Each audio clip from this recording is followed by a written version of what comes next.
Hello, True Health Seeker, and welcome to another exciting episode of the Learn True Health podcast. You are going to love today's guest. She was in Sicily at the time, and it was almost midnight when we were doing our interview. What a trooper. And yet, that did not stop her from delivering unbelievably great content when it comes to balancing hormones. She wrote a book, and after I interviewed her, she sent me the book, and I just got it, and it is wonderful. It's huge, gorgeous book that is a cookbook and also a guide to balancing hormones by going into your kitchen. The book is called Cooking for Hormone Balance, a proven practical program with over 120 easy, delicious recipes to boost energy and mood, lower inflammation, gain strength, and restore a healthy weight. I absolutely agree with her assessment that these recipes help you to create a balance in your life, a balance in your health, and nourish your body and restore your hormones. Today, we're going to talk about thyroid health, estrogen, testosterone, all the different various things, not only for women, but also for men at the various stages of our lives. So the body as a whole, we're looking at the body as a whole and balancing all hormones and supporting the body in achieving health in all of our organs, specifically in the organs that are directly related to hormones. Now, as you're listening to her and you're wowed by her information, know that she started her journey as a health coach, and then she went on to study more and more. And this is something that we do when we're passionate, especially about health and healing. If we didn't traditionally go to school to become a medical doctor or to become a doctor of some kind, that doesn't mean we can't become experts. And a great place to start is becoming a health coach. I highly recommend it. It's not the end of your education, it's the beginning of your education. So if you're interested in learning more about learning more about health and becoming a health coach, or diving deeper into holistic healing and using food to heal the body and balancing your life emotionally, mentally, spiritually, physically, energetically, go to the link learntruehealth.com/coach. That'll give you some great information. It's all there. It's all free. learntruehealth.com/coach. And you can just experience some information for yourself and dive in and see if that's right for you. If along your journey of building yourself and building all of your tools in your healing toolkit, if becoming a health coach is the right thing for you. What I love about my guest today is that she dives deep into this information and has spent years and years studying, and she'll never stop learning. She'll never stop growing, and she'll always keep learning the new things, learning what works for the body.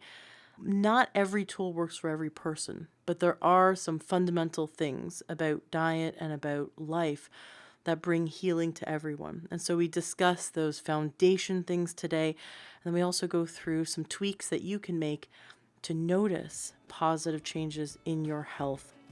I'm very excited to bring this interview to you today. And if you have any friends that have hormone issues, whether they're going through menopause or PMS or infertility or thyroid issues, even autoimmune or prostate, please share this with them. I think it's definitely worth listening to, especially because the foundation of health is all about food. Enjoy today's interview. Welcome to the Learn True Health podcast. I'm your host, Ashley James. This is episode 276. Today we have with us a wonderful health coach who is making such an impact in the lives of women when it comes to hormone balance. It's really amazes me. We spent the last few minutes before we hit record talking about the different kinds of hormone imbalances that women can have. And it's really going to surprise you today, the various ways that hormones can affect you that you may not have even thought about. So welcome Magdalena Wszelaki to the show. Oh, thank you so much, Ashley, for having me. Absolutely. Now it's like almost 11 p.m. your time because you're in Italy right now. Is that it? Yeah, to be exact, I'm in Sicily. Very Mm. unique place. And the food's delicious there. That is part of the reason why I chose to come here. Yes. Oh, really? Now you teach women how to balance their hormones with food, and that is one of my most favorite topics is learning how to use food as medicine. Is that one of the reasons why you're traveling in Italy right now is learning new delicious recipes to help women to gain health back? Yeah, recipes, just getting inspired and, is one thing, but also what's interesting about Sicily is that it is the biggest region that produces biodynamic and which is like think of it as organic food on steroids, as in a good way. No, not in a bad way, right? But like the cleanest version, a cleaner version of organic food is biodynamic food, and they make it here. And I'm here specifically to research olive oils and natural wines that you can have a bottle of wine and not feel it the next day. Well, we shouldn't be drinking that much. Nobody should be, but it's what I'm saying, right? It's just the amazing and it's simple food. What's amazing about Sicily? It's just this amazing simple food that is just can make all the difference in somebody's health. When the food is grown in nutritious soil and the soil's healthy and alive, and the vegetable or the fruit is fully nourished and healthy, you don't need a lot of ingredients because, like a carrot or a beet, I love cooking with beets because it's like I'm eating candy. You do a stir fry with some beets and it just explodes with flavor in your mouth, and there's so many layers of flavor. You could just have maybe five or four ingredients and really enjoy the amount of flavor you could get out of those simple ingredients. I think when we eat a lot of processed foods, we're used to all these additives and chemicals and fake ingredients to stimulate our mouth, right? Whereas we're not used to eating what food actually tastes like. I can't agree more with you. In fact, for recipes I've learned here from my host who runs a biodynamic farm, is just having roasted carrots, which I was never a big fan of, with good quality salt here, Sicilian salt, drizzled with his olive oil. And, as they are roasted for like on the slow fire for about 40 minutes to an hour, he will drizzle that with balsamic vinegar. But it's not the balsamic vinegar we get in stores, as I had learned. Is the true traditional Modena balsamic vinegar, which tastes completely different. It's so subtle. But I mean, you can even use glaze, just the balsamic vinegar glaze that most of us can buy in those health stores. And it's just, you're just talking about really three ingredients, right? Olive oil, salt, carrots, and then balsamic vinegar. That's pretty much it. And it makes it such a delicious vegetable, next to a piece of protein. Wonderful. Actually, I interviewed Dr. Esselstyn on my show a few months ago, and he's a cardiologist who reverses heart disease, completely cleans out the whole heart, reverses all heart disease with diet. And he says use balsamic vinegar every day on your vegetables because of the healing properties in balsamic vinegar, in vinegar itself. And so I immediately ordered some organic vinegar from Italy because it was the only like organic balsamic I could find, and it happened to be the most delicious thing I've ever had, Yeah. making us eat way more vegetables than we normally do. So it's totally worth getting it. I'd love to dive into your story. I know you yourself had a hormone imbalance, and that's what led you down this path. I want to hear about your story, and then we're going to get into all the different kinds of hormone imbalances that we could experience and why we could experience and how to correct them. Sure. So, actually, I suspect that my story would probably be very similar to a lot of you listeners when you go for a medical checkup and you're told that you are a super healthy person, and inside you just know you're falling apart. And so, as much as my story probably pivoted in the most significant way when I was in my early 40s, and that was, sorry, late 30s, right? It was in 2008. 2008 when I was diagnosed with Hashimoto's disease, and at that time I was living in Shanghai in China. And that was a pretty awful time because to get diagnosed, because we did not have the plethora of websites and information as much as we do today. about thyroid and Hashimoto's. In fact, today I think we are on the other spectrum. There is just too much information. Things get overwhelming. It's like, who do I listen to, right? Mm-hmm. Back then, there was literally just one book that I express shipped to China just to learn to avoid soy and stop eating bok choy. Both of those were pretty useless advice. And no doctor was able to really explain what an autoimmune disease. And for those listeners who are just don't know what it is, Hashimoto's is an autoimmune disease in which the immune system starts attacking the thyroid, and the thyroid starts underproducing the hormone called the thyroid hormone, which essentially makes you feel incredibly sluggish, brain dead. You start losing hair, experience incredible fatigue. That is not just feeling tired; it's just you feel like life has been sucked out of you. And a lot of women put on weight. I did not have that problem. And so, and then depression, anxiety start settling in, which I had never experienced it in my life. So imagine like this vibrant, healthy 80-year-old woman. Sorry, I was 36 at that time, 36-year-old woman. I would still remember going to see the endocrinologist who diagnosed me. I was lucky to be diagnosed quickly, and said to me, she flipped my file and she says, "You're 36 years old. Of course you're tired all the time." As if, as if being 36 is like being 96. That is the thing that bugs me the most when seeing an MD is that they'll tell you, well, this is just what's supposed to happen. You're just, or a 70-year-old's just supposed to have early stage dementia and just supposed to be Sure, exactly. forgetful, or you have a period, you're just supposed to have PMS, or you have menopause, Yeah, you're supposed to have hot flashes, or yeah, don't I hate this concept that we're giving into ill health as a norm. I think we need to remember yeah, that ill health is not a norm, or at least it shouldn't be. We shouldn't accept it as our norm, because it is the absolutely. norm that we accept when we accept ill health as a regular thing, when it's not a regular. It shouldn't be a regular thing. Unfortunately, it's become a regular thing because people eat a junky diet, and they don't know any better, because that's what's predominant in our society.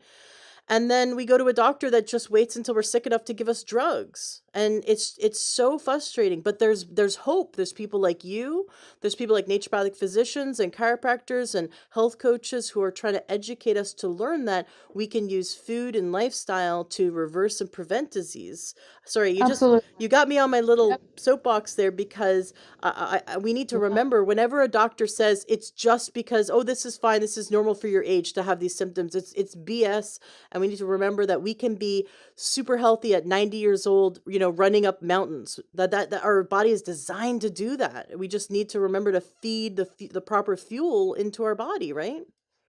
absolutely. And I think a good example of that is, I've lived in, I mean, we can talk about that later, but, I've lived around the world my whole life. And one of the good examples, since we talk about China, is even though Shanghai is not particularly the healthiest place to live in, it's pretty toxic, but China generally is.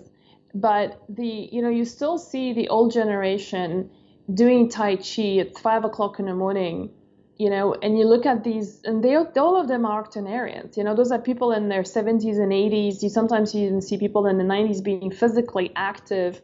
And for those of you who've done Tai Chi, it's not, it looks simple. Actually, it's not. Like the control of your body and movements is pretty intricate, So, and it really demands some physical fitness in order to accomplish that. So, but that's the kind of lifestyle they have. And, you don't see many 80-year-olds in the United States doing any form of exercise for that matter. So I absolutely agree with you. We don't have to take that as a given. And let's spend a little bit more time later talking about the different symptoms and what we are told that things are normal, which they aren't. So I would love to talk to you about that. Absolutely. So there you were 36 years old, and you're exhausted, and your doctor says that's normal because you're just getting older.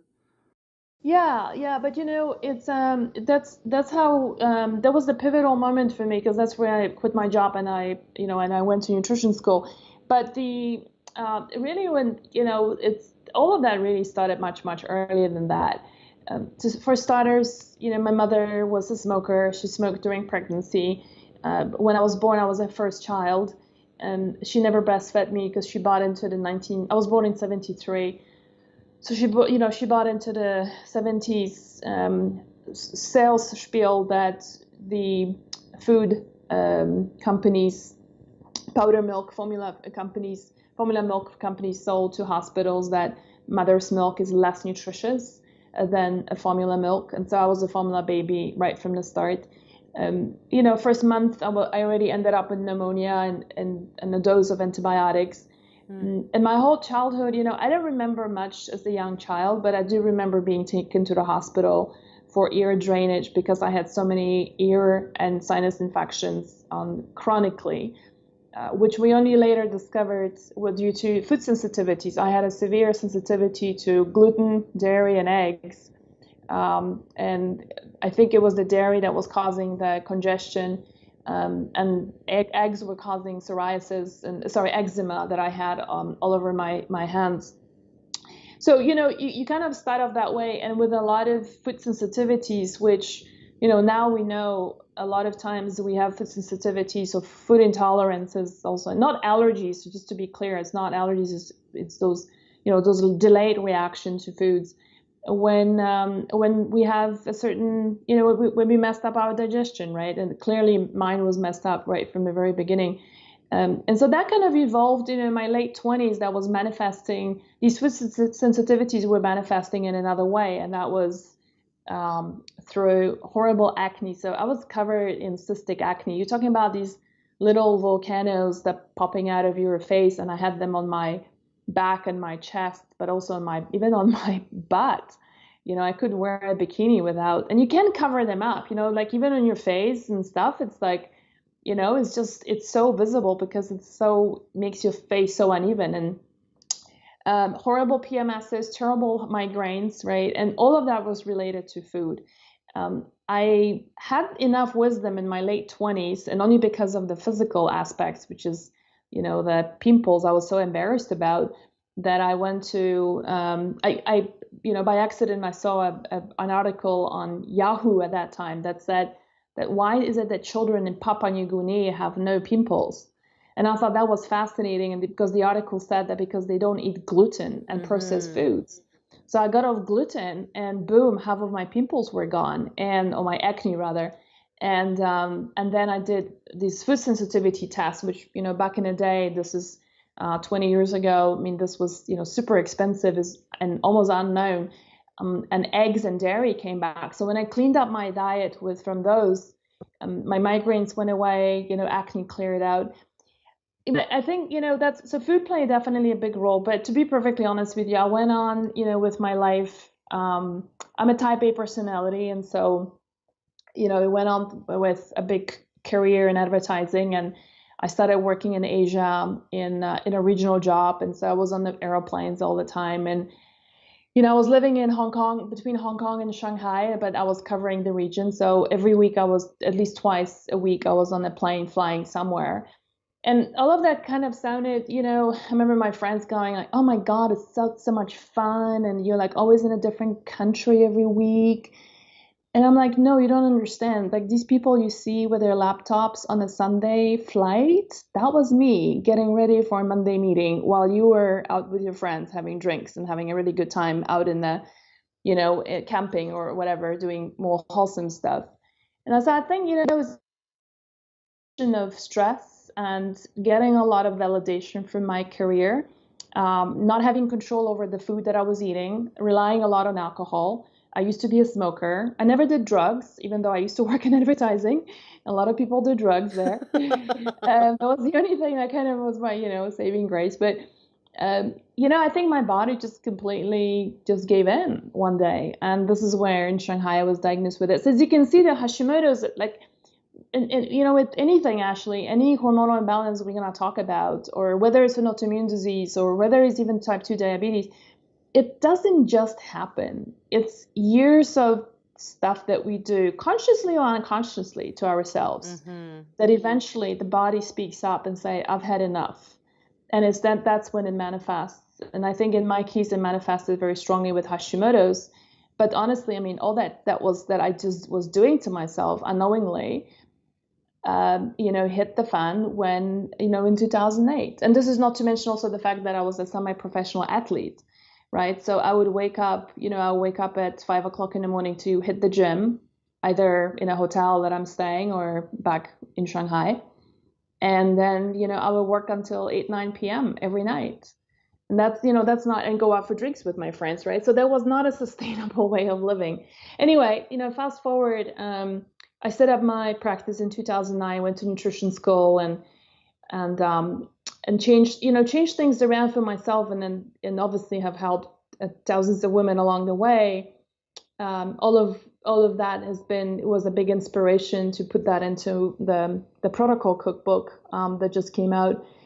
But it's fast forward to today as a 45-year-old woman, I feel better than I have ever felt than I felt when I was 25. I've got Hashimoto's in total remission. I definitely had symptoms of estrogen dominance. I have all the genes for being a really bad estrogen detoxifier. And so what that means is that I'm much more prone to developing estrogenic problems such as breast cancer, ovarian cancer, and I have family history of those, or having fibrocystic breasts or having uterine cancer. Those are all estrogenic cancers. And so, none of that is present. I can get, for example, very lumpy boobs if I don't take care of myself. If I go, say on a vacation that's a little bit more alcohol that I should be, and I'm maybe not watching my diet as much, and it's not as clean as it would normally be, then a lot of the time, after 2 weeks of that kind of extravaganza, my body will start responding very quickly, much quicker than, let's say, somebody who doesn't have that. So estrogen, that's a thing of the past, and certainly adrenals, part of the reason why I am in Sicily talking to you is because I have taken the whole of June off, and now we are in July, and I'm half working and having just like a research project and just having really loving and nourishing community time with people who really truly deeply care about food, and that's really my tribe. So really getting plugged into that. So, I am taking care of my adrenals, and I think they're in a much better place than ever before. So anyway, longer story, but that's where I am, and that's what I teach. So since 2009, have you been working one-on-one with clients? I have, yeah, but I don't do that anymore. But that's how I started off. The first 6 years of my practice, I was only in private practice. Got it. And now what do you do? Now what does your health coaching look like? So you've got this wonderful book called Cooking for Hormone Balance, which there are link to it's going to be in the show notes, so the listeners can definitely check out your book. I hear about all the delicious recipes that are in it that help women to bring wherever their body is, bring it back into balance, because you really promote more an adaptogenic lifestyle. Um, and so what do you do now? How does your health coaching what shape does it take right now? So I don't offer one-on-one coaching anymore, just because I just can't offer that kind of service. It's just not a very, I mean, we just have so many inquiries. I just can't. I've focused more on being able to create, same as you, I have a platform. And I offer only online educational programs. So an online cooking program, an online herbal program, an online kitchen detox program, so it's basically, we run online programs that help more people at a lesser price. One of the things about private coaching, right, is that it costs a significant amount of money to work with a one-on-one with someone. And some people would require that, maybe especially if they have more complex cases. And we refer out people all the time to practitioners I truly believe in, and I know they're great. But I think things like for somebody to learn the elimination diet, for example, how to eliminate foods that are highly triggering, that are inflaming you and are causing hormonal imbalances, you don't need to work with me on one-on-one. If you are the type of person who can sign up for an online program and learn how to do it yourself when it's very well explained, then that's the way. That's a route I decided to take, is to offer, maybe not as in-depth and personalized, but detailed enough information to a lot of people for a lot less money, and that way I can help, hundreds of thousands of women rather than be doing one-on-ones. Right. No, it makes total sense. I've heard of health coaches that do one-on-ones, that do group sessions, and that do books, and that do online courses. So it's wonderful that you're choosing, after having so much experience for those 6 years working one-on-one and getting results with your, not only yourself, but with all your clients, that you then take all that you have been doing and you turn it into to online courses, so that anyone around the world at any time could gain benefit to what, Exactly. yeah, exactly. So it makes total sense.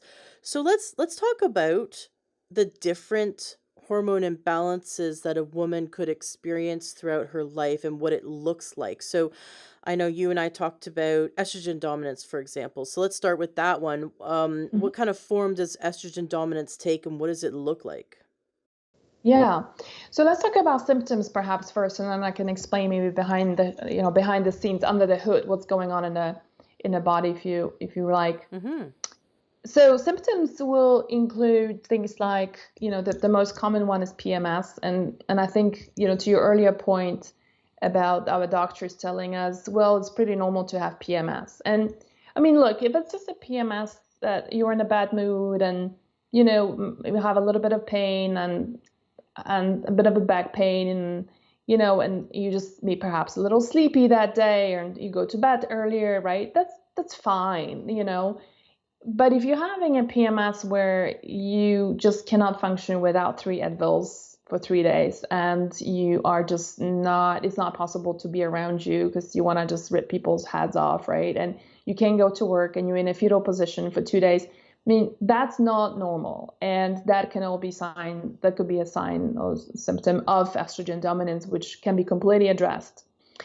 Other things would be things, let's talk about like the benign stuff first. So women who store a lot of fat around their thighs and buttocks tend to be estrogenic, as opposed to another one I'll talk about in a second. If you're an apple shape, then it's a different hormonal imbalance. So your pear-shaped could be estrogen dominance. Fibrocystic breast, if you're finding lumps on your breast, and even though your doctor tells you, we will do a scan and it comes back and it's all benign, nothing to worry about. It is a sign there's estrogen dominance going on. And, I don't know about you, but I've never been okay having breast lumps and something should be done about it. Um, Infertility, having irregular periods, having super heavy periods, and that just like go on for 20 days or so. Cellulite on the thighs, right? So those are like the more superficial stuff going on. The more serious stuff you have due to estrogen dominance will be fibroids, always very unpleasant, very painful for women, scary as well. You're talking about those miscarriages, thyroid nodules, thyroid cancers, breast cancers. Actually, 85% of all the breast cancers are due to estrogen. They are called estrogen receptor positive breast cancers. Mm-hmm. Something we don't talk about a lot. I mean, if you ask a conventional oncologist, they will tell you that there is no cure for cancer, right? I mean, you spend millions of dollars on research on some really obscure stuff where nobody really is talking about, like, hey, hold on a second, the genetic stuff is complex, but estrogen dominance doesn't have to be. Yeah, so those are the big ovarian, ovaries, anything to do with ovaries, uterine cancers, all ovarian cancers. So lung cancer is also in non-smokers. So as you can see, pretty a long list, and I'm sure many of you listeners are ticking some of those boxes here. Now, how does estrogen dominance happen is basically the way, first of all, I don't want to demonize estrogen, because one of the things that when I talk about estrogen dominance on the shows, then we get emails from people saying, yeah, but you are promoting eating flaxseed and flaxseed is estrogenic. And so I don't understand this whole logic here. And so that's a good question. So first of all, let's not demonize estrogen, because all of us, every single woman, and in fact, even men, need a little bit of estrogen. In fact, let me just make a quick mention just for your man. Prostate problems, which is one of the most common issues with men, prostate issues in men are also due to estrogen dominance. Who would have thought that, right? That's a big one. So as the way estrogen dominance happens is that you don't have too much of estrogen. The way you're breaking down those estrogens is not in the most beneficial way. So there's actually two ways it happens. One is the way you break down those estrogens. And think of it this way, Ashley. Imagine a river flowing, and the river has a bank in the middle that acts like a filter, and that bank filters out the water to dirty river and a clean river, right, side of the river. And so with estrogen, it happens exactly the same way. That estrogen is broken down. It happens partly in the liver, partly in the gut, in our digestion, that those estrogens are broken down to those what we call metabolites. And the metabolites can be antagonistic. I call it dirty estrogens, or they can be protective estrogens that actually make you feel like a woman with, nice boobs and nice bumps and healthy periods, and a juicy vagina. And those are your clean estrogens. So, where my cookbook plays a role in all of this is, like I said just now, that the separation of those dirty of clean estrogens happens in the liver and in the digestion. And there's a hell of a lot of things that we can do in order to move that balance of how much clean versus how much dirty you have. So that's the first scenario. The second scenario this happens, estrogen dominance happens, is due to low progesterone.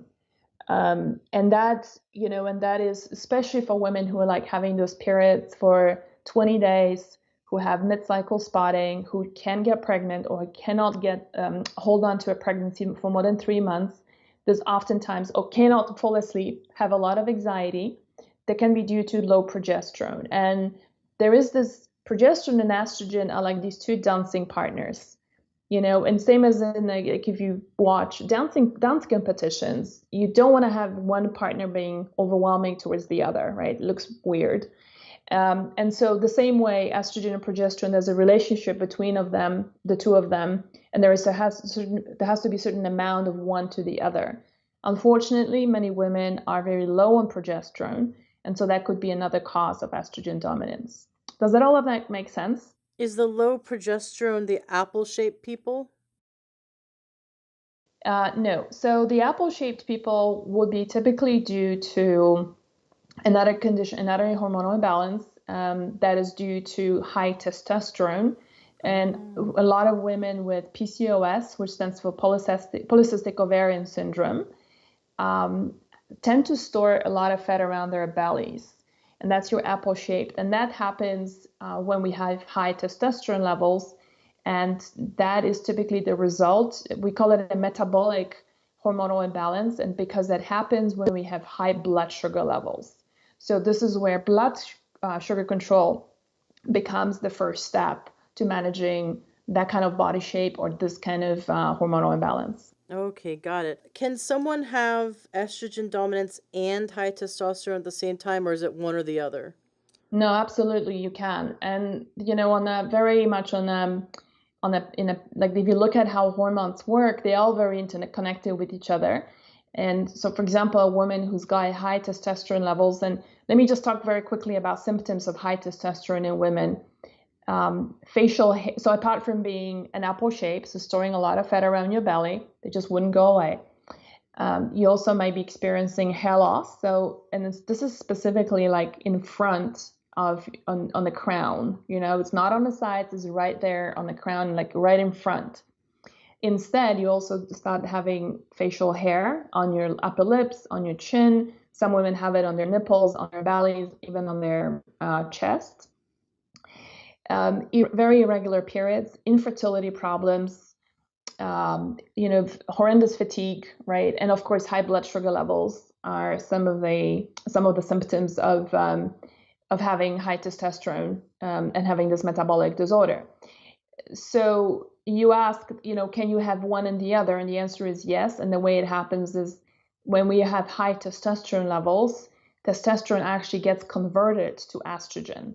So if you have too much of the testosterone, then a lot of women then who have PCOS, for example, high testosterone levels, also tend to be estrogenic and have those symptoms that we talked about just 10 minutes ago.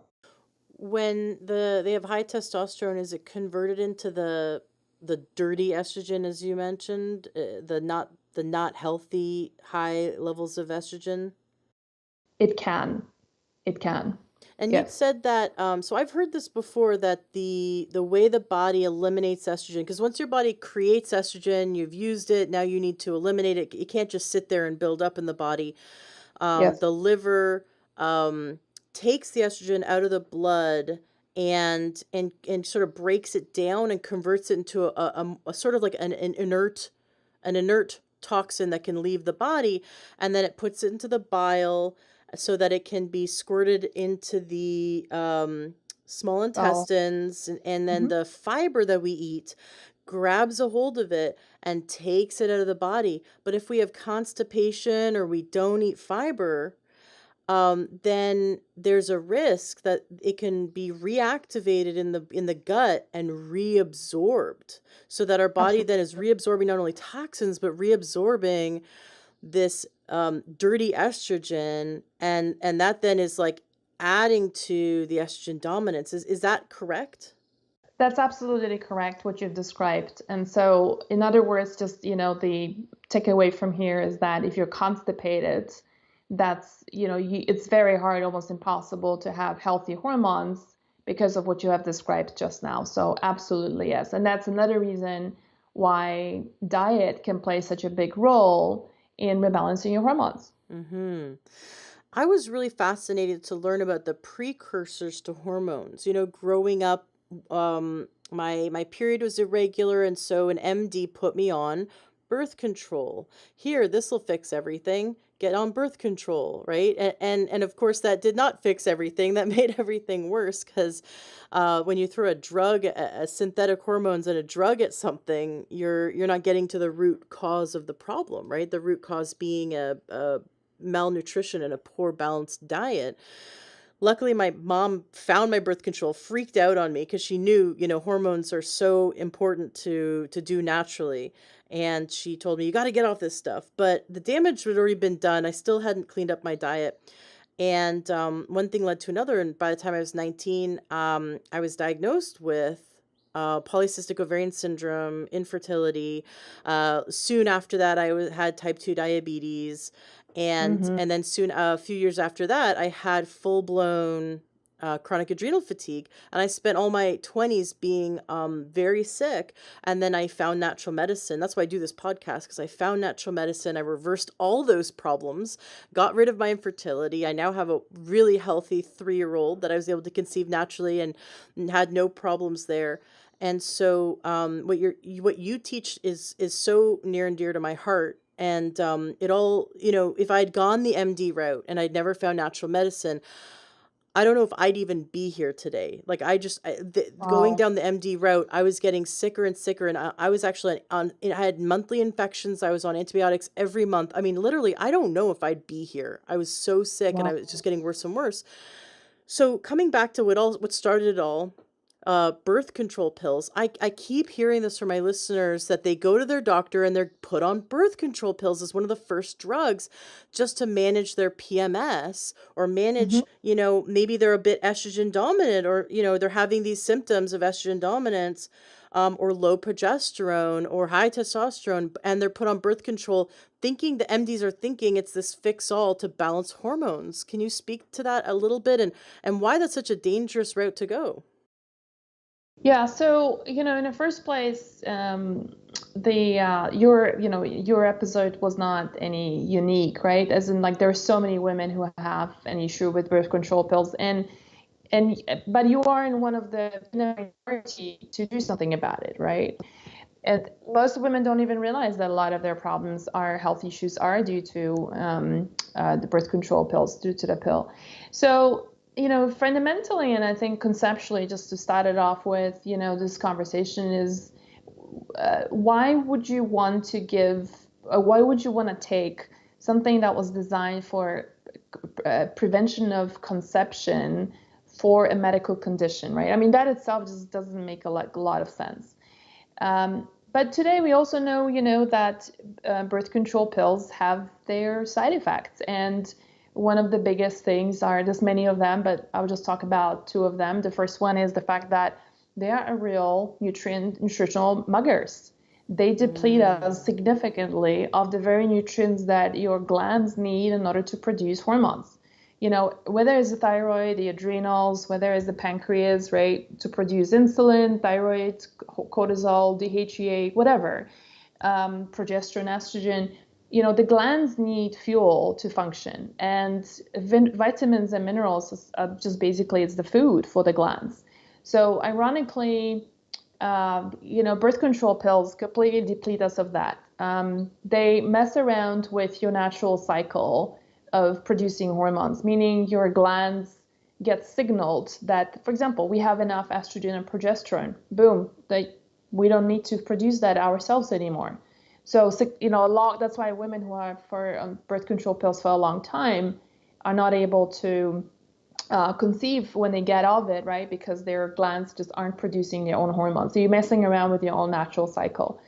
Not to mention the fact, another really important factor to consider is that if you are reacting really badly to birth control pills, it's an early sign, and that was me, it's an early sign that you're already having either estrogen dominance or you are just not breaking down those estrogens from progesterone because they're both synthetic. They are not natural by any means. They're all synthetic. You're not breaking them down effectively, and that's a really a big sign. That's the reason why they always warn you if you look at the packaging, right? You look at the small print. It always tells you there that it can be a cause of different cancers, right? And all these cancers they mentioned there are actually estrogenic cancers. So, by no means is that a way to, I mean, not to, let's not even mention the fact that a lot of women get fat on, put on significant amount of weight on birth control pills. They absolutely lose their desire of having sex, which is kind of ironic, right? Because you are like protecting yourself from, well, actually, maybe that's what they should be doing. You don't want to get pregnant, so they make you lose completely your libido, right? Yeah, so all around is just a horrible, horrible idea. And I'm glad that your mom had the insight of getting you off it as quickly as possible. It's m- I studied bioidentical hormones, as particularly I became very interested in after my mom passed away from cancer, and we discovered that her cancer was created by synthetic hormones. She was taking synthetic hormones in Canada that were taken off the market for causing cancer in too many women. Yeah. The 2 weeks before she passed away. So it was definitely hormone related. Her cancer had spread to her liver, but it originated as a hormone related cancer. And so I started to look into diving into this information and seeing that there's a huge difference from bioidentical hormones to synthetic. Are there ever times when you recommend or when you would suggest women look into, for example, a bioidentical progesterone, or do you feel that we can really make great headway correcting it solely with diet? Yeah, even though I'm a cookbook author and really my focus is food, I'm also very real, right? And so to answer your question, I would say yes, there are times when it might be super beneficial, but I always treat it as a last resort, meaning do not use a progesterone cream, for example, as a way of solving everything while you are or solving your, say addressing your symptoms, whatever they might be, say estrogen dominance while you are still, binging on sugar and you're living off coffee and you don't get enough sleep and you're using, crappy skincare products, those commercial ones, right, that are advertised on television. Um, and you're eating still gluten and dairy, right? And you're constantly inflamed, right? That's not cool. What I propagate is clean up your diet first because that's your foundation. It's like look a little bit like a triangle, right? It's like the bottom of the triangle, like you want the foundation, and diet is your foundation. Clean up your digestion first.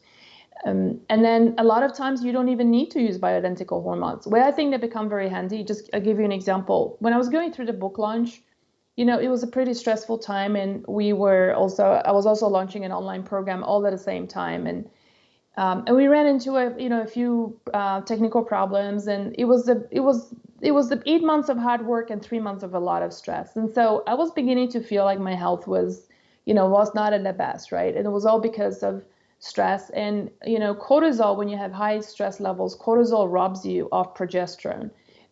For more technical maybe your technical listeners who are in the medical field, it's called a pregnenolone steal. You can look it up what it means.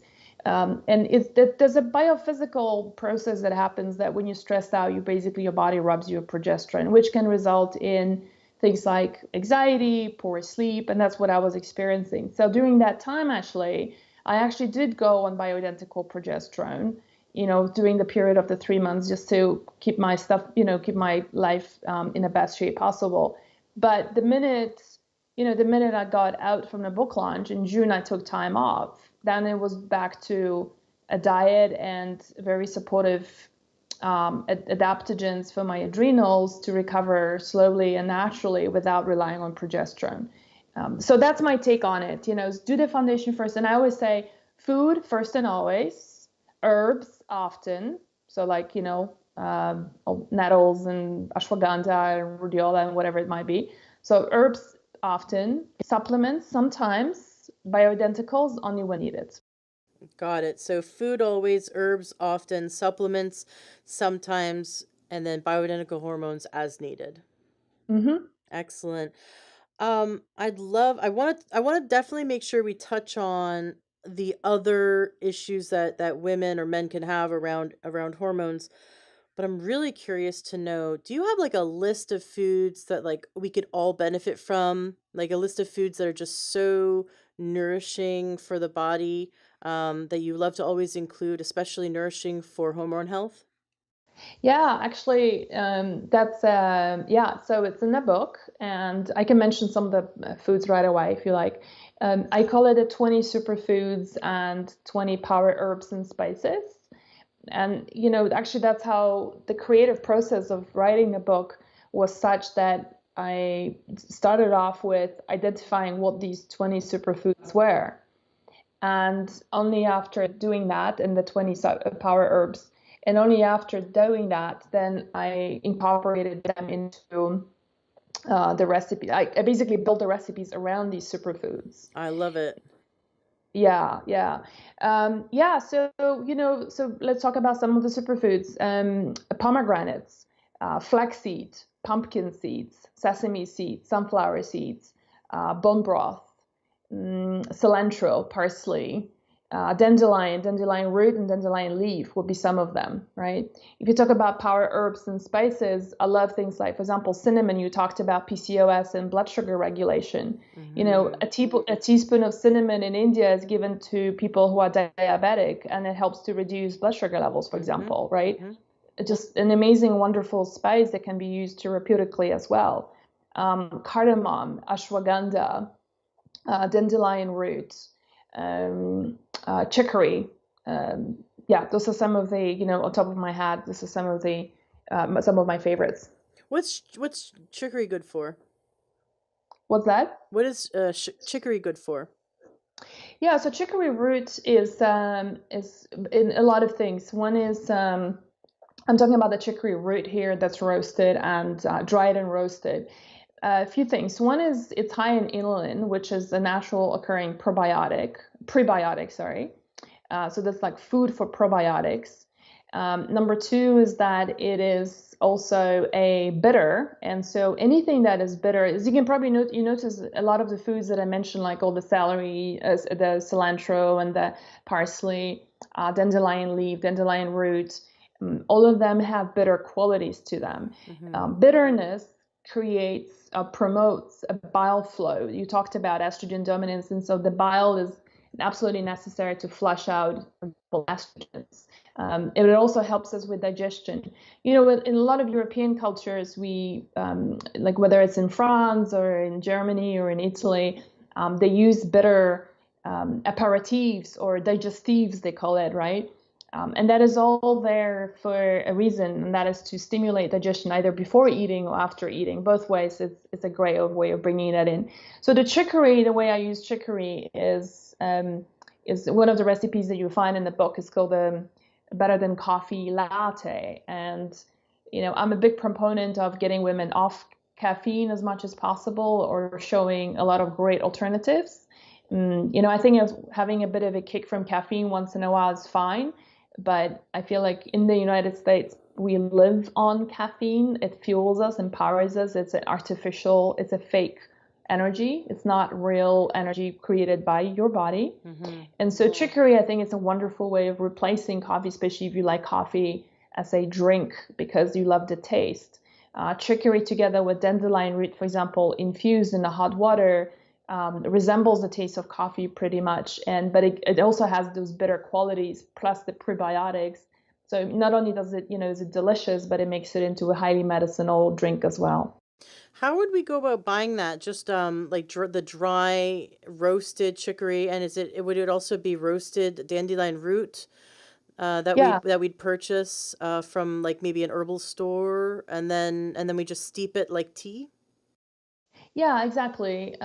So, if you're lucky to live in a place that has herbal shops, then definitely they will sell those. Those are very standard, herbs that are used in Western herbalism, very, very standard. So not a problem at all. But online, absolutely, you can get that from Amazon sells a couple of great brands like Star West. I like that. Also, there is a great website for mountain rose herbs, that sells incredible organic herbs as well. Very cool. Are any vegetables in the superfoods? You mentioned a lot of great things I could add to like a salad. But are there any things that I would add to like a stir fry? Yeah, so absolutely. I can't believe it that I actually did not mention that. So all the cruciferous vegetables would be definitely the go-tos for, especially for estrogen dominance. So cruciferous vegetables is a group of veggies that will entail cauliflower, broccoli sprouts, um, the arugula, which is my absolute favorite, bok choy. Cabbage? Is cabbage one of them? Yes, cabbage is actually the cruciferous vegetables is a brassica family, and it also is called the cabbage family of veggies. So Love it. absolutely Yes, cabbage. I Yeah. love cabbage. I just always have cabbage in my fridge. If you ever come to my house, I either have a purple cabbage or I just always have a cabbage. I just love, love, love cabbage. And what I discovered is that you can cut up purple cabbage like 1 inch by 1 inch squares and use them as instead of crackers. So dip them in Mm, hummus or make your own, like baba ganoush or whatever kind of veggie dip you've made. Make a like a black bean veggie dip, something, which is a wonderful vegan protein, right? To take yeah. some bean or lentil and blend it with some spices, maybe these spices and herbs that you've mentioned today, and an avocado. Just blend that, make a nice yummy dip, and then take your cabbage and cut it up like the size of crackers. It's delicious, and purple cabbage has such a wonderful flavor to it.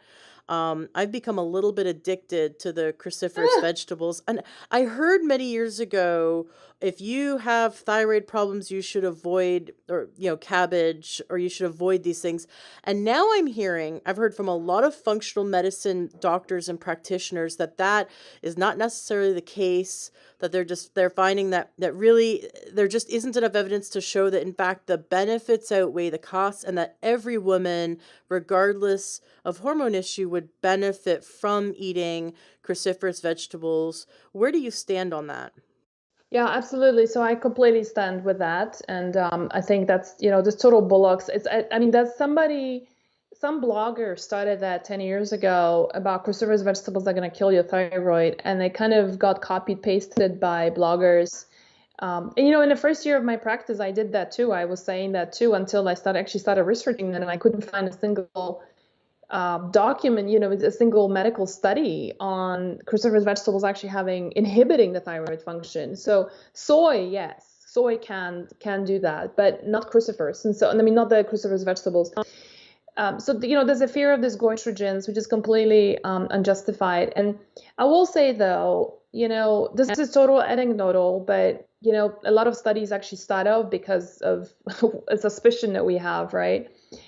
I have met women who would tell me kale, right? So kale is one of the crucifers as well. They will say, well, I went on a health binge and I was juicing and putting a whole bunch of kale every morning to my smoothie. And then 3 months later, boom, my thyroid kind of started going a bit wonky. And so, is that the cruciferous vegetables that caused it? I don't think so. But what is high in some of them, for example, kale is quite high in something called oxalates, and oxalates can attach themselves to the thyroid gland, and then inhibit it from producing thyroid hormone. Anyway, I don't want to add more complexity to this podcast, but what I'm saying is that I think having just a balanced common sense diet without going on any health benches of just eating one food excessively, no matter Mm-hmm. how much healthy stuff you heard about it, right? Like pomegranates, for example, are amazing. So I remember this one woman who told me about like how, she was Iranian born, and in Iran, pomegranates are huge, right? And she's like, now I'm having like half a gallon of pomegranate juice every day, but then now I was diagnosed with because she was drinking it because of having cardiovascular issues. She was in menopause, and now she's like diagnosed with type 2 pre-diabetes, right? And I'm like, well, hello, but think about it. I mean, there is, pomegranate juice is still a lot of sugar, and really all you need to do is just to have a cup and a half a day at the most to get the benefits of pomegranates. You don't need to drink half a gallon. And so it was just, it's just that kind of stuff that I think just throws us off.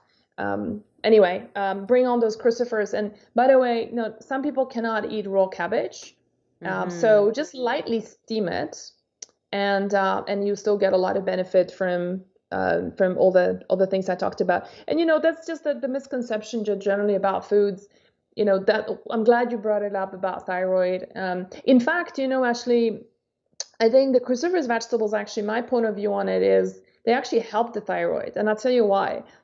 They help to clear what's beneficial in them is that crucifers are contain a substance called DIM, dilaldehydromethanes, and some women take that as a supplement, right? And so DIM actually helps you to detoxify us from estrogen. Well, guess what? Estrogen dominance is one of the causes why we have thyroid problems, because the thyroid, we have thyroid issues when we fail to convert the T4 hormone, which the thyroid produces, converting that to T3. T3 is really the working horse. That's what gives you beautiful hair, healthy weight, good mental function, right? All the enthusiasm in life and energy, that all comes from the T3 hormone. Well, guess what? The conversion of T4 to T3 hormone can be inhibited by when you have too much of estrogens. So actually, not eating cruciferous vegetables can cause a person to have a worse thyroid condition and not be Mm. converting effectively to the thyroid hormone. Oh, Yeah. that's so interesting. That's really well said, and I love that imagery of eating the foods that contain DIM, because a lot of people don't know that they could have too much T3 or like too much T4, not enough of one or the other, and it's not one needs to convert to the other. It's so many women just go for like thyroid stimulating hormone as on their blood panel when they get the blood test, and the doctor doesn't test for free T3 or free T4, which is such an important thing to understand. If you're going to look at if you're going to look at thyroid health and see where someone is. And I love that cauliflower can support the body in creating bring it back into balance in that area. Another thing I just thought of, cauliflower, sorry, not cauliflower, cabbage, same family, cabbage, he heals the gut. I learned this from a naturopath, Yeah. a dear naturopath here in Seattle. She used to be the dean of Bastyr University. Um, she said to my husband and I, because my husband was lifelong constipation. He gave me permission to talk about his issue, but he would go a bowel movement like once a week, twice a week, maybe three Wow. times a week if he's lucky. And when I met him, I got him drinking water. I got him off of the Monster Energy drinks. I started like one thing at a time, slowly Yeah. taking away his ice cream. Then there's no more ice cream. We went dairy free. These little health changes one thing at a time.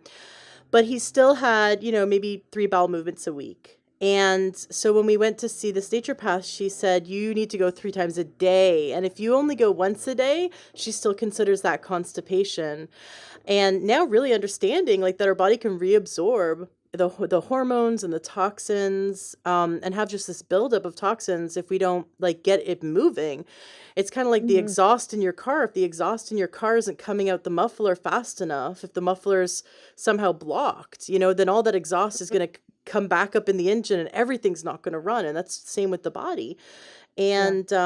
And so she said, okay, I want you to make this bone broth soup, which of course bone broth is very healing. You mentioned it as one of your healing foods. Um, Bone broth soup with cabbage. And I added a bunch of other stuff because I was like, oh, well, I'm making a cabbage bone broth soup and I'm going to add some beets because they're super healthy for the liver. I'm going to add some cilantro right at the end so it doesn't like cook off the medicinal properties, but that, is removes and sucks up all the heavy metals and toxins. And I added some other stuff to it that were very healing. I think I'm about to publish this recipe. It's a long time coming because it's been a few years, but I'm about to publish it on the website. And he ate this for 1 meal a day. I made giant batches of it. Because when you make bone broth soup, you might as well make giant batches of it. And he Yeah. just had it either for lunch or for dinner every day for a week. And that was 4 years ago. And that's all he needed to do. That's all he needed to eat. And he has had 3 bowel movements a day ever since. Now, Wow. of course, now we eat, more vegetables, salads and stuff like that. But the naturopath said the cabbage heals the gut. And you're talking about thyroid health, and there's a lot of Yeah. evidence to show that there's a direct link between um, gut health and thyroid health. And so by healing the gut with all these super foods that you're talking about, that would aid in healing the terrain for the thyroid to be healthy. Absolutely. Absolutely. Most thyroid conditions are due to Hashimoto's disease, 90%, depending who you ask. Some people say 95. The point is that it's majority, and Hashimoto's is an autoimmune disease, and your immune system starts in the gut. So, most people you talk to who have an autoimmune disease, their gut is messed up. They have Mm. either constipation, they have IBS, they have constant, um, episodes with diarrhea, and alternating that with days of constipation. They're bloated a lot of the time. They're gassy, smelly gassy, all of that drama, right? And it's like I haven't met a single person who's got an autoimmune disease who's got a well-functioning gut. So yeah, so absolutely, you heal your gut, your Hashimoto's comes under control. It becomes the immune system stops attacking the thyroid. If the thyroid is not too damaged, so I don't want to be promising skies and heavens here to anyone, but if you catch it early enough, then the immune system will stop attacking the thyroid, and then the thyroid has a chance of reviving itself and start producing the T4 hormone. That's in some Mm. cases. That was my case. That's why I was never put on thyroid medication, because I reversed it quickly enough. In fact, today when I get sonograms done on my thyroid, it looks beautiful. And she said to me, the tech, she said, I'm not supposed to make comments on people's thyroid, but she's like, man, your thyroid is beautiful. Oh, I So, love which is that. not which is That's not your typical Hashimoto's thyroid, because your typical Hashimoto's shows a lot of cellular damage. So it all depends on how right. much damage that's been there. But anyway, it's never too late to change your diet, bottom line. Exactly. And I love that you have that. Doesn't that feel good inside? Don't you get like that warm, fuzzy feeling inside when you think about where you were with your health and how far you've come, and that you get that positive feedback from that tech? I love that. And I want every listener to have that experience that they can start applying what they're learning here today. And 3 months from now, 6 months from now, 6 years from now, they can look back and get that warm, fuzzy feeling in their chest, in their stomach when they think about what my health used to be and now look at my health. And like one of my coaching clients just told me about how her doctor is freaking out because her blood work is so good. She's really, all she did was make a few lifestyle and diet changes, and her blood work is really showing she's going in the right direction. And I want everyone to have that experience, that really Mhm. feeling like everything you do in the kitchen matters. It Yeah. really matters. And the more time you spend in the kitchen, like the more meals you prepare in the kitchen, the more times of the week that you eat home cooked food really will matter when you get that blood work back from your doctor. It really does make a difference.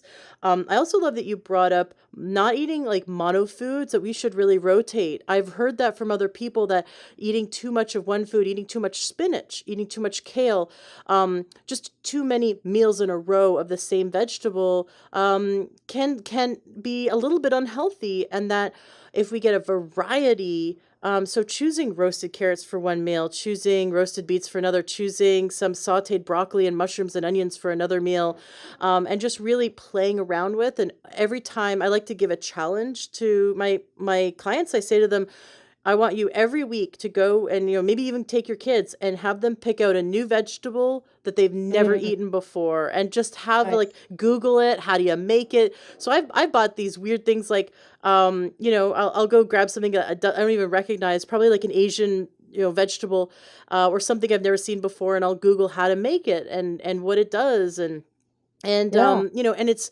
we experience foods from all over the world now. We can go to different grocery stores, or go to, there's a Mexican grocery store down the street, and they have delicious vegetables you wouldn't normally see in a regular grocery store. And then go to the Asian grocery store and check that out. But play around with your vegetables, Yeah, because you can totally. And get I your love whole it how you mention Mexican, and it's like for example, jicama. I have a jicama salad nice. recipe in the book, and the reason why I love using jicama, even though nutritionally it's not terribly dense, what I love about jicama is that it's got a natural occurring prebiotics in it. Something that a lot of people Right. don't realize how important it is. Without making you bloated, because a lot of the probiotic rich foods contain inulin, and which can cause people with IBS a lot of bloating. So that's one option. And also, just to add to what you're saying, I absolutely love the idea of the challenge and a kid picking up. I think it's just so smart. Also, tune into seasons. Eat with the Mm, seasons, and that's a real great reminder. We forget even like what is sometimes in season, because you walk into the supermarket and you got strawberries in December, right? So we forget that. But if you go into the farmers market, especially in months that you can do it, like look, if you live in Minnesota or something, right? I mean, don't not, you're not expecting anybody to eat with the seasons in January, right? But you do have those, depending on where you are, between 4 and 8 months that you can, or even for some places, even 12 months if you're in California, to eat with the seasons. And I kind of got reminded of that actually being here, in Sicily, and what is in season, what isn't, and they display very clearly what's imported, and then they show the stuff that is, that's in abundance, and that's really important. And part of it, something that we don't actually, a lot of times we talk about eating local food to support a local farmer, and I'm really all about that. But a lot of times people, make choices kind of selfishly, right? Like what's there for me, and if you're asking yourself what's there for me, I just want to tell you that the food that's grown in a vicinity to where you live actually helps your immune system a lot more. It's got specific bacteria on the food that actually is going to help to boost your immune system. Something that, so for example, if you have a choice of honey, so if you live in on the East Coast, you'll be better off choosing honey that comes from Maine or Vermont versus buying honey that came from, say, Zambia, and cost 10 times more. I agree with you. Actually, also buying locally and buying fresh, the food has more nutrients because it was just picked, Totally. versus Yes. those foods that have to, or come from halfway around the world, have to be picked before they're ripe, and so there is, less nutrition in them, and also they also don't taste as good. Tomatoes taste like cardboard in December. I wonder Yes. why. Right now, I love buying fresh tomatoes that were just grown down the street, because they're so flavorful. And that's a really good thing to consider, also the seasons. I like to also look at where it comes from, because I think it's so selfish of me to buy grapes in December from Brazil, or when the footprint, the carbon footprint of my grapes is it's kind of ridiculous.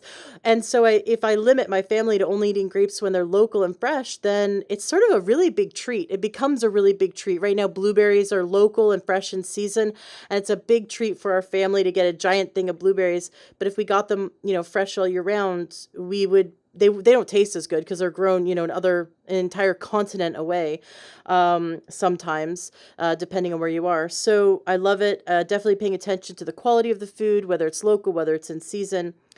Can you just quickly list off Hormonal the imbalance. other hormonal imbalances that that women could experience? So beyond thyroid and beyond sort of estrogen or progesterone or testosterone. So do you want me to cover thyroid or no? Oh yes, please do.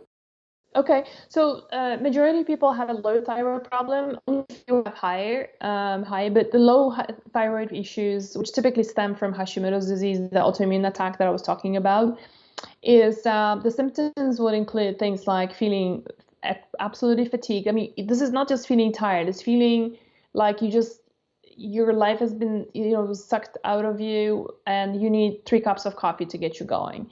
Losing hair, feeling like your hair is really dry and brittle. Your nails start developing ridges and they start breaking.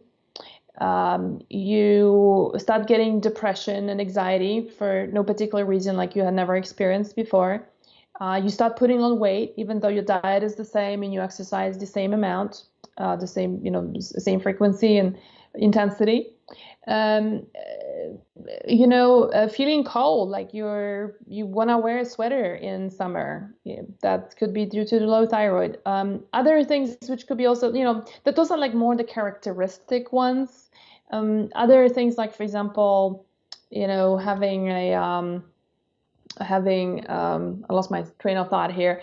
Um, yeah, like for infertility, for example, that can be due to a lot of different reasons. Having miscarriages in the first trimester, that can also be low progesterone, but thyroid is oftentimes the culprit here. So that's on the low thyroid. That's called hypo, as in low hypothyroidism. Hyperthyroidism, which is excessive thyroid, would be most of the time you're getting heart palpitations, you feeling really anxious, your hands are sweaty, you wake up in the middle of the night with anxiety and panic attacks. Your head is racing at an incredible speed at all times, and you get really anxious. So those will be your high thyroid.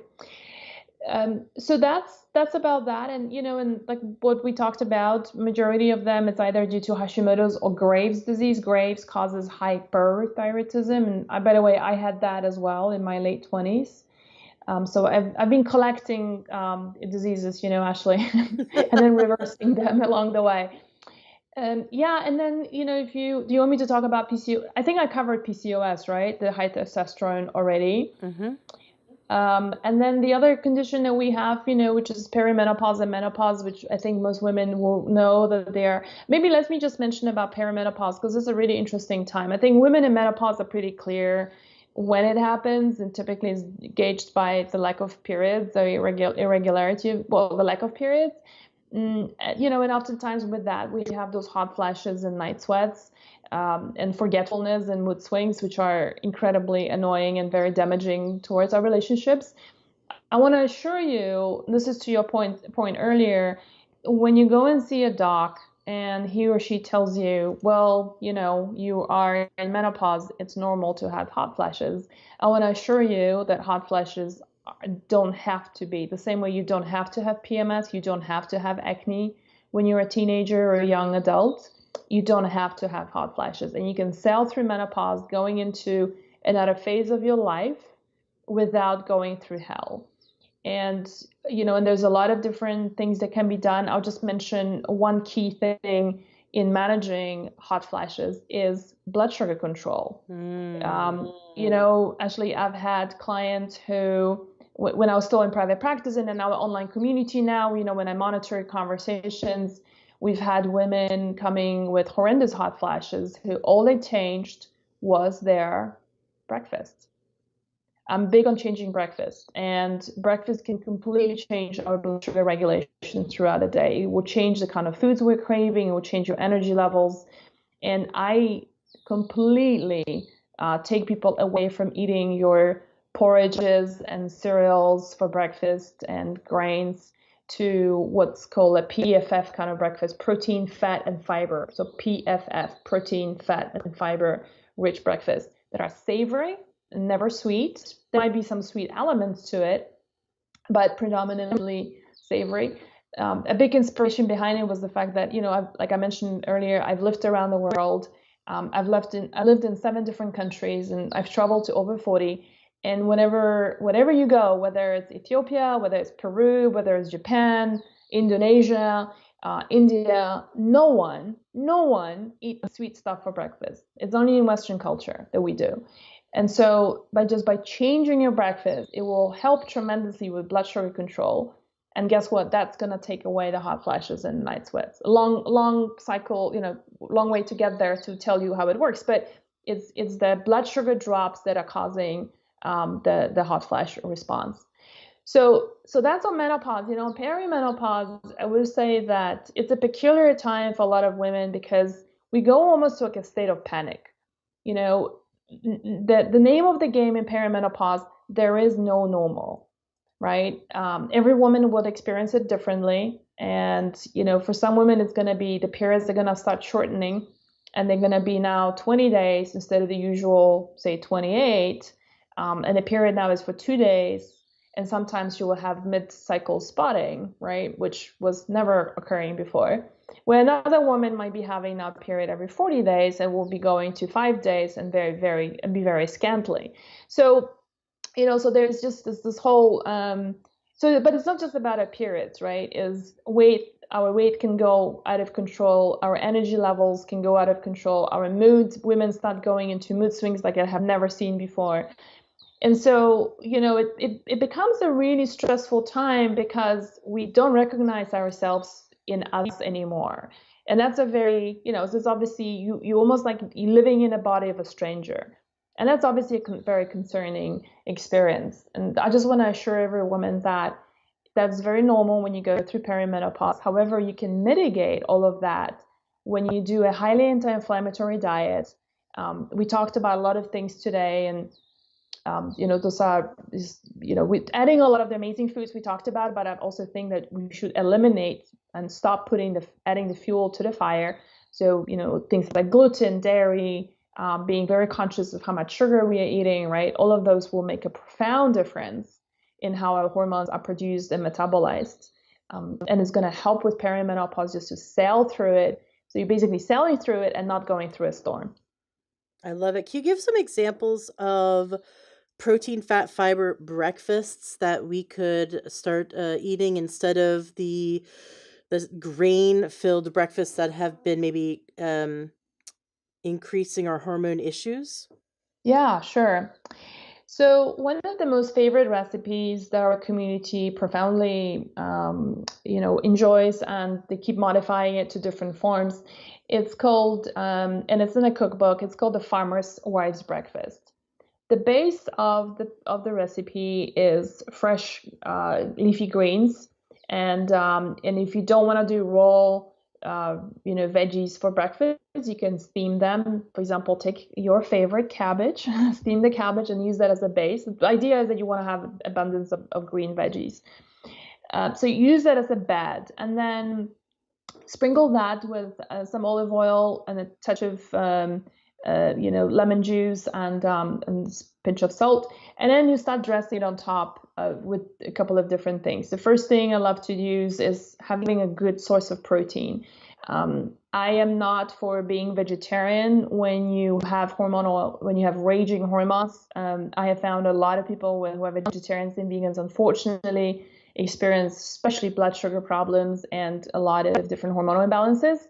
So having protein really helps to regulate all of that, and so having like a piece of a lamb patty or a piece of burger, like a healthy burger, not obviously the commercial ones, or even having a piece of meat from the night before, like a piece of chicken or a piece of salmon, any of that will do. And it doesn't have to be a lot; it's just a bit to satisfy you. Then to that, you're adding something fermented. So add in some sauerkraut. You talked about red cabbage. I love that as well. In fact, I love making the Bavarian sauerkraut, which uses red cabbage with apples. Oh, I love it. Right? And don't they put like cinnamon and clove in there too? Yeah, cinnamon is a tricky with ferments because it is an antibacterial, so it Oh, can okay. kill a lot of bacteria. So, but you can use, yeah, you're right. You can use a lot of other spices like juniper berries or, or I like to use cumin as well, and yeah, so a bit of something fermented, or if you come from an Asian heritage or you like kimchi, you can use kimchi as well, right? Dill pickles, doesn't matter. We want something fermented, and that's going to help with the digestion and bring in the probiotics in as well. And then you have a piece of avocado. Have an avocado just sliced up, and that will give you the good fats and makes you feel very sustained and not hungry after that breakfast. And if you wanted something a little bit colorful and you playful, then have some pomegranates. If pomegranates are in season, or if you can get them frozen, then just sprinkle some pomegranate seeds on top of that. And so that's that. It's your green veggies, a bit of protein, a bit of ferments, avocado for good fats, sprinkle with olive oil and lemon. That's it. Oh, I love it. I love breakfast salads. My friend turned me on to them, and they're so great, especially for the hotter months. So summer, here and winter in Australia. It's so nice to start your day off with a cool, crispy, very savory salad, and then you can even heat up that protein. So it's that contrast of a warm protein Yeah, with it. And beautiful. for those who aren't eating meat, they can certainly add a legume to that for their protein. But the fat is really important. A lot of people avoid fat, and isn't that the precursor to all of our steroid or hormones, like our sex hormones and stress hormones are they all need fat in order to even build the raw building blocks to make these hormones? Absolutely. If you look at the pathways, how all the steroid hormones are produced, cholesterol, specifically HDL, which is also, labeled as the good cholesterol, is the precursor of all your steroid hormones. So cortisol, progesterone, estrogen, testosterone, DHEA, pregnenolone, are all built of HDL cholesterol. Do you recommend that women add like ground flax and ground chia to their food every day? Is that a good source? Or what other sources of fats that do you really like to recommend? Yeah, so yeah, I love flaxseed because it also helps with estrogen clearance. And not only flaxseed is wonderful for the fact that is yeah, it does, I mean, it's got the omega 3, it's got the omega 3s. However, it's in that kind of form that still needs quite a number of different things in order to get converted to the fully usable form by the body. And so you need things like magnesium and zinc, for example, which B2, B6, which a lot of people are depleted in. So I wouldn't use flaxseed for the fat, but I love flaxseed for the fiber, which you talked about. It helps us Mm. to go to the bathroom. And flaxseed is also wonderful because it helps to clear. It actually is a natural estrogen detoxifier. It blocks, and it also, the studies that show that flaxseed blocks those estrogen receptors that will, estrogen, the dirty estrogens we talked about. What they do is they cause the malignant tissue. For example, in the case of breast cancer, the malignant tissue will multiply really quickly with the help of those dirty estrogens. So what flaxseed does is that there are studies that show that it attaches itself to the estrogen receptor on that malignant tissue, and it blocks that estrogen from coming in and doing a dirty job of multiplication. Powerful stuff, right? Wow. So it's an amazing food, and so I love like 2 tablespoons of it every day. In fact, one of the things I talk about on my website as well is one of the most popular techniques. If nothing else moves you, it's like none of the things we talk about here. If somebody's listening, it's like all of that is really weird. This is too much work. And then, try something called seed rotation, and seed rotation is basically a simple method that uses seeds. Um, I know this podcast is getting really long, so maybe, I don't know, maybe people can just go to my website. If you want, I can send you a link, Ashley, of telling people how to do seed rotation. But basically, the idea is to use um, seeds that promote estrogen for 2 weeks of the first part of your cycle, and then you switch over to um, sesame seeds and sunflower seeds to help boost progesterone in the second part of the cycle. And, I've had women who were still dabbling in giving up gluten, or they didn't want to give up their, 3 glasses of wine every day, but they did seed rotation and had profound changes for both perimenopausal, menopausal, and menstruating women, as in their hormones really, really, like, getting rid of hot flashes, PMS is going away. Some women will get pregnant, moods and mood swings and pain going away for menstruating women. So pretty profound changes just by using these seeds. And really, flaxseed is the superstar, is a rock star of that method. Awesome. Well, you know what? I would love the link to that for the listeners. So I'll make sure that I take that link on your website and add it to the show notes of the podcast at learntruehealth.com so all the listeners can check out your article on seed rotation.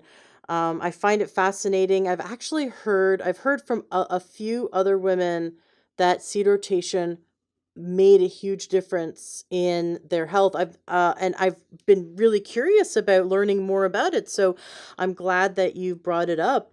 So all the listeners who have want to balance their hormones could add it. Now, if a woman has like really, really bad hormone issues, and then another woman just sort of wants to live more of a preventive lifestyle and not develop bad hormone issues, could both women do seed rotation? Is it more like is it by nourishing the body with all the raw building blocks, it helps the body, or should someone that doesn't have any hormone issues not do it?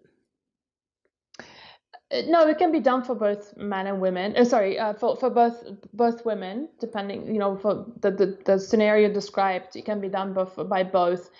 I would say if somebody doesn't have hormonal problems, then why go through the trouble of doing those seeds? Because those seeds need to be freshly ground.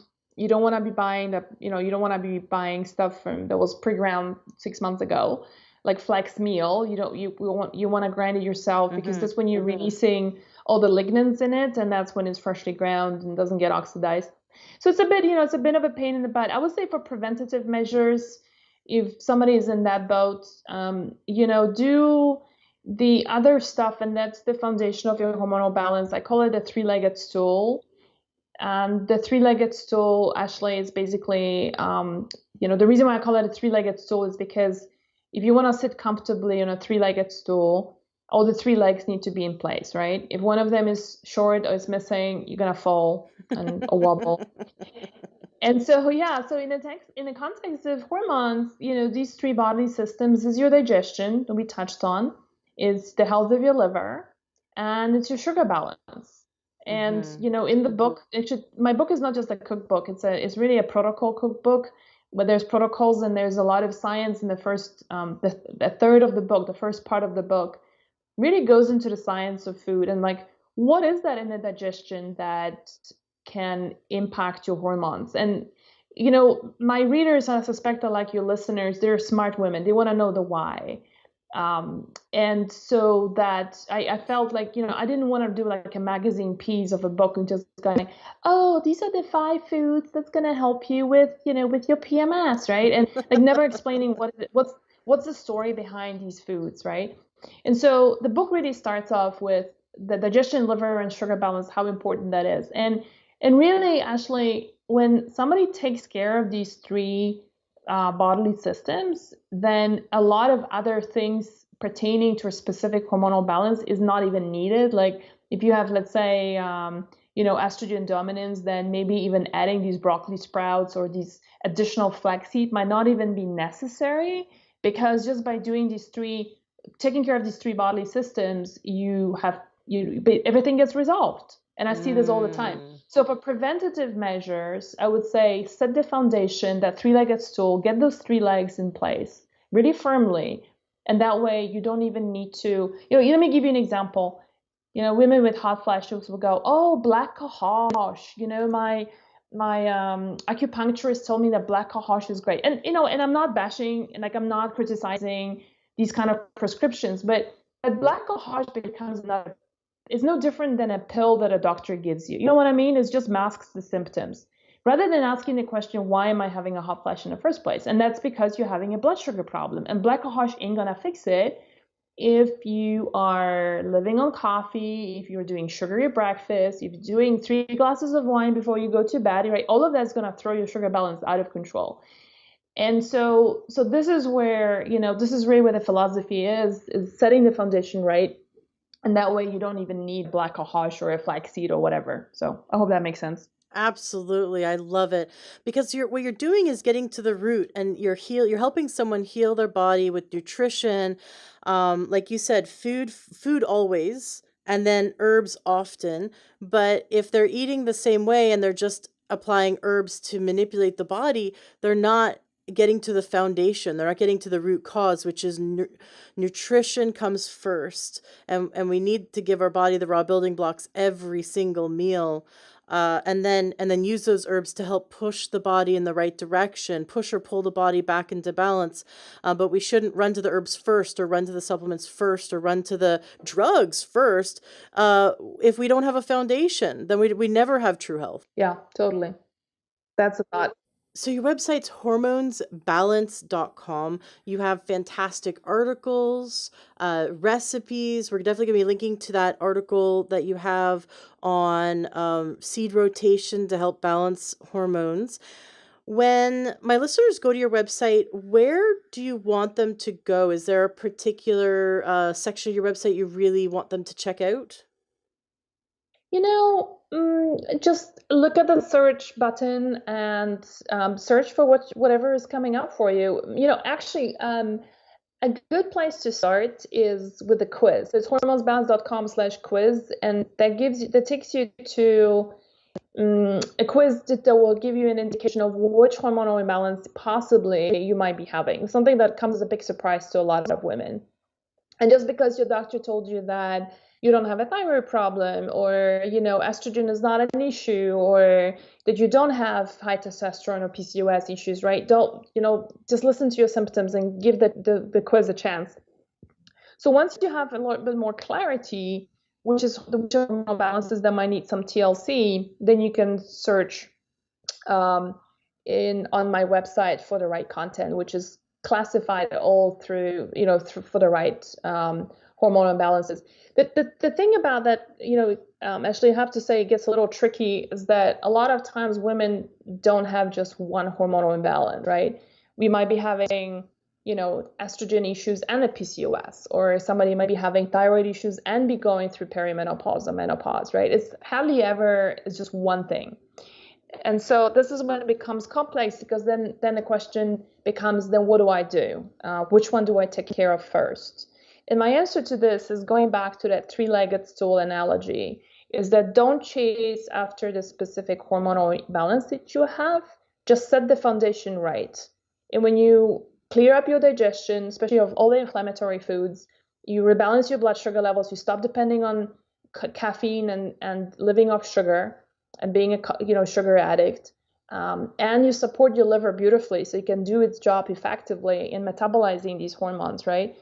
It's just all these hormonal imbalances, whether you had PCO and estrogen dominance together, whether you had thyroid and menopause at the same time, they will start rebalancing themselves. So start off with the foundation, no matter what hormonal imbalance you might be experiencing. Excellent. Now, before we end, I have to ask, you had mentioned that one of the things we need to remove are the over-the-counter skincare products. Mm-hmm. Can you tell us, why is that? Why are some face creams a negative influence on our hormone health? Yeah, so a lot of, like, if you go to EWG website, right, the Environmental Working Group .org site, there is, just a plethora of content on all the different chemicals that are found in skincare products. But in short, whatever you see advertised on television or in mass media or in magazines, and you see that in all the, brand, chains like the CVS's and Walgreens would always be carrying the very toxic brands, unfortunately. They don't carry the clean brands. And so these chemicals that are found in there, whether it's the parabens, whether it's the phthalates, which are not even declared on the products because they don't have to be, they just go under the name of fragrance, right? BPAs. There's just like a whole list of them. there is just research after research showing that not only can they be mimicking estrogens and be contributing towards estrogen dominance, but they can just completely create havoc in your thyroid. There's research on infertility in boys, young boys who are born to mothers who are highly toxic. I mean, the list just goes on and on and on. And so one thing I can tell you that when you remove these toxic products and you switch to clean skincare products, then like the minute you walk into CVS, you just get this massive headache and you'll be like, how was I even able to inhale all of that stuff in the past and still function? So we take care of food, but we also want to be, skin after all is the biggest organ that we have and it's all exposed. And so it would be very naive to think that a toxic cream you're putting on your body is going nowhere. It's not evaporating. It's going somewhere, right? And it goes straight into your skin and largely goes into your lymphatic system, which, then the glands get a fair share of it. And then you're taxing the liver furthermore, right? And so, yeah, definitely something you want to clean up. But, if somebody's listening to this and all of that is too overwhelming, then I would say just do one thing at a time. I loved your idea, like how you challenge yourself with something, right? And, just maybe give yourself permission just to clean up your diet over the next 6 months or so, right? And then say, all right, well, then only 6 months later, I'm going to look at my skincare products. So just create like chapters in your life and then move on to the next chapter. Otherwise, it's going to create a lot of anxiety and paralysis. Absolutely. Do you have anything else to share with the listeners to wrap up today's show? I think the final parting thought would be, and maybe this is just, it's on my mind a lot because it just happened a couple of days ago. And as a repetition of what I've been seeing a lot. And, I've been doing this for a decade now, and I've had this before and it happened again. 4 days ago, one of my clients passed away and Oh. from breast cancer. And so what happened was, there are early signs that we are struggling with our hormones, our health, right? And our body is screaming for help. And we ignore it. And we say, well, I'm tired because of the kids, or, I got hot flashes because the weather is changing, and all that kind of, BS reasons, right? Mm-hmm. Listen to those signs early on, because, it's just, I think my client was just a good example. We met 7 years ago and she came to my workshop in New York. At that time I used to do these talks and health talks around different places. And she came and I remember she emailed me and she wanted to work with me, but she's like, I don't know if I can afford this. And, it's not really that bad. And she had horrendous estrogen dominance issues, by the way. This is 7 years ago. And then, 2 years ago, she ended up emailing me and saying, how we met, and I didn't want to do anything. I was scared, and I just thought that all this idea of getting off gluten is just too much work. All of that was just too much work, what you were talking about. And because, one of her questions, I still remember that, like yesterday at the workshop, she's like, what's the supplement I can take to get just rid of all these symptoms, right? Which is like the mentality of the pill popping, right? That we unfortunately grew up with. We were conditioned that way, right? You got headache, you take a pill. You don't want to get pregnant, you take a pill. You have anxiety, you take a pill. So I remember I said to her, it's not as simple as that. Like, you need to do a little bit more than that. And so that was 2 years ago. She was diagnosed with breast cancer. She just passed 4 days ago. And so I've been having, I have to tell you, I've been really, because we grew really fond of each other and we became really good friends. And so that really left a real big hole in my heart. But it has also been, I went on a walk and I was kind of like talking to her, and I said to her, I know exactly what I'm going to do with this. And it's going to be, my next book is going to be about estrogen dominance.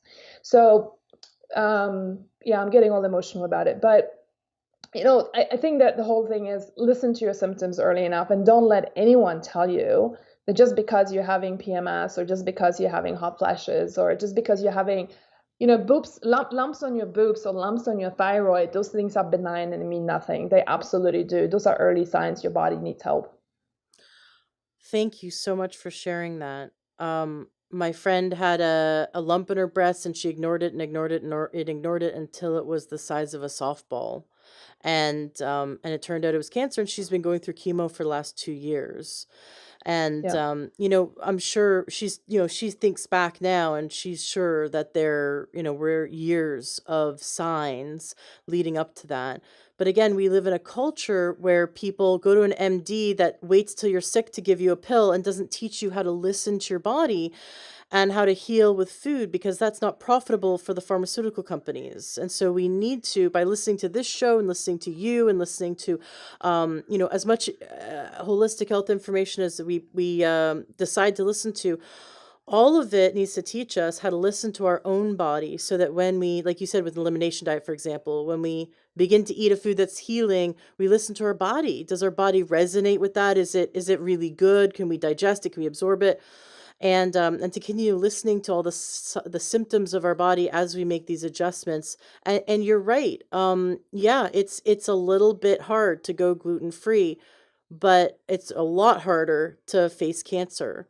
And so Yeah. sometimes we need to like think about the carrot and the stick. And the carrot is, most people that go gluten free feel absolutely amazing in a month. Most people. Some people don't feel anything, but there's so much evidence to show that there's a lot of positive. For example, gluten free, dairy free, cutting out those foods that you're allergic to. Like you said, you did the IgG test, or you did the blood the test to determine what you're sensitive to, what your body is Yeah. allergic to. HG. Mm-hmm. Yeah. Yeah. And now we can buy an IgG test from Great Plains Laboratory for under $200 and get it shipped straight to our home. Like, it's amazing. Like, now it's so easy, so affordable to figure out what we're allergic to, and to buy. It's so easy to buy your book, to follow your recipes, and to prevent cancer, prevent disease, and reverse our hormone issues.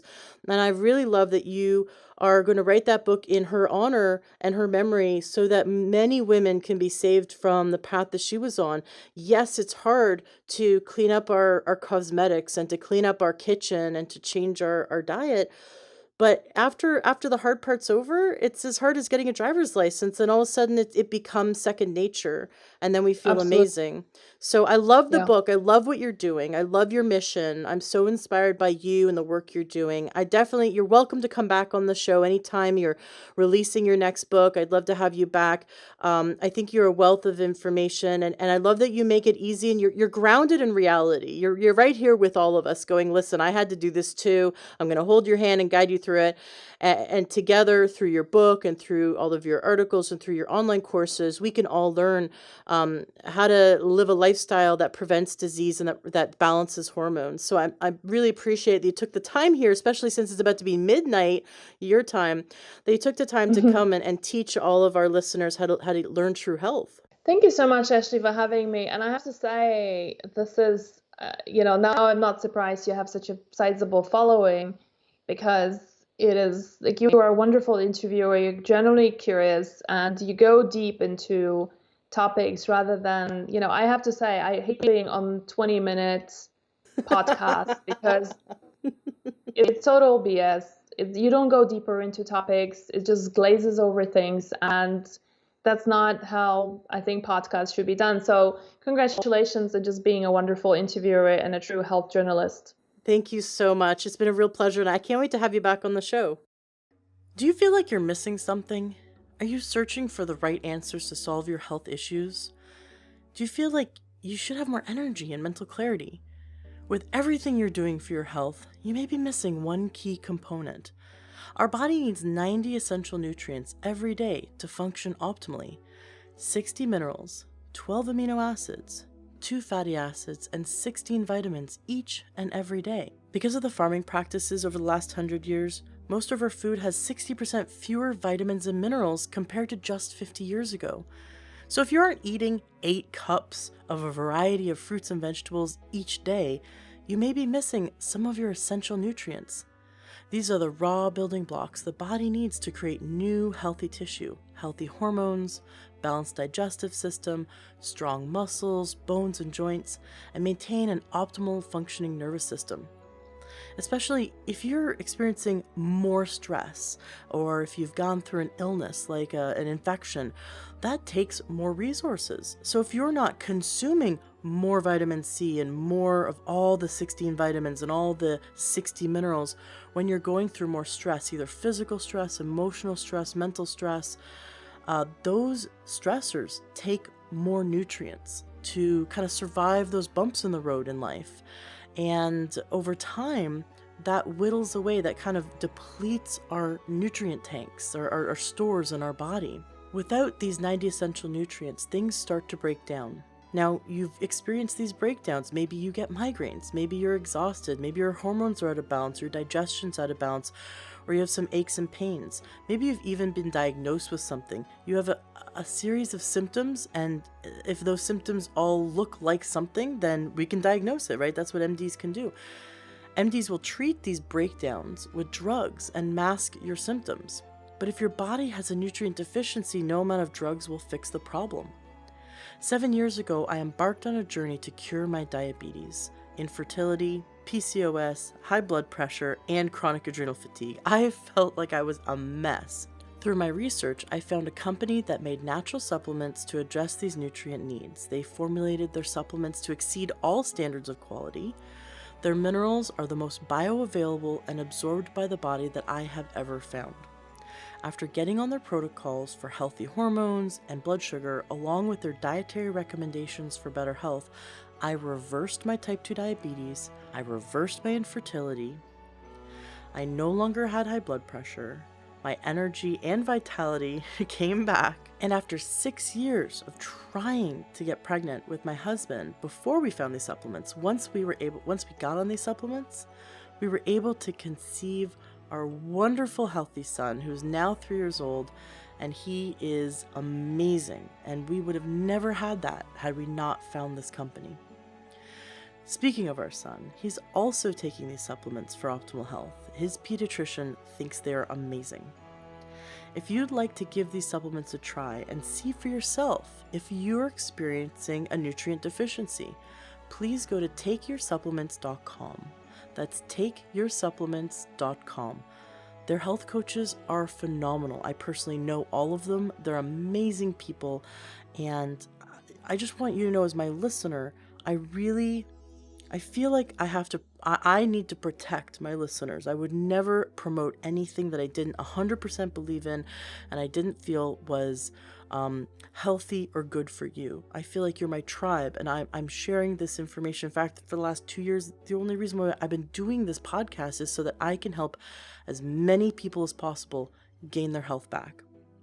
And so the health coaches at takeyoursupplements.com, I really trust that they will make sure that you're well taken care of. They will work with you to help determine the best protocol for your nutrient needs and work within your budget. They will also help to implement a holistic protocol that includes supporting a healthy diet and lifestyle. Go to takeyoursupplements.com, fill out the form, and one of their health coaches will get back to you really shortly. And then you guys can schedule a time to talk on the phone, and they will work with you to help you dial in all your nutrient needs. I really look forward to hearing about your experience with them. Please feel free to reach out to me. You can reach out to me in our Facebook group.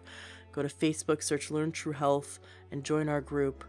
Let me know what you think about the wonderful health coaches at takeyoursupplements.com. And by the way, when you go to takeyoursupplements.com and you get assigned to a health coach, they're your health coach. You're not going to keep getting a different person every time. You get one person, and they work with you and they hold your hand for months down the road. They're there for you to support you month after month while you're on your nutrient protocol, and they're helping you dial in your nutrient needs.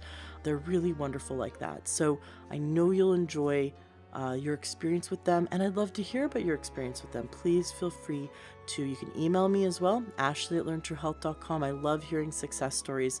Like I said, I've been working with a supplement company for my own health for the last 7 years, and I've reversed so many issues. I love sharing this information because I think that many of you will be able to resolve your issues with nutrition, just like I've seen many people do. With that said, go to takeyoursupplements.com, fill out your information, and a health coach is very excited to start working with you and helping you get your health back.